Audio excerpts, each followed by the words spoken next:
mystery guy. May kapalit na nga ba sa puso ng kapuso actress na si Bea Alonzo, ang kanyang ex-fiancé na si Dominic Roque?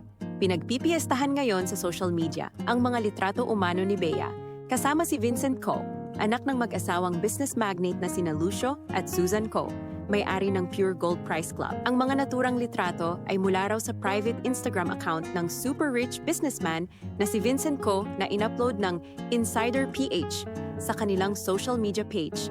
Makikita sa mga nasabing photo si Vincent na nakasuot ng black polo shirt na parang nasa isang beach kasama holding hands. Kaya hindi talaga makikilala kung sino sila.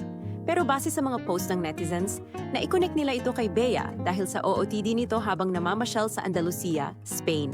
Makikita ang actress suot ang kanyang beige blazer, black skirt, at white sneakers na parehong-parehos na ipinost ni Vincent sa kanyang Instagram page. Marami naman ang nagkomento na sana'y natagpuan na nga ni Bea ang lalaking itinadhana sa kanya matapos ang controversial breakup nila ni Dominic Roque ilang buwan after their engagement.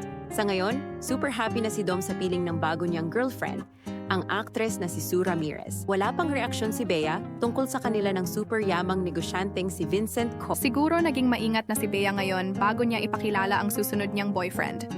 Kung nagustuhan niyo ang aking video, huwag kalimutang mag-subscribe para lagi kang updated sa mga bago kong video. At huwag kalimutang i-turn on ang all notification para lagi kang updated sa mga bago kong video. Hanggang dito na lang, maraming salamat sa panunood.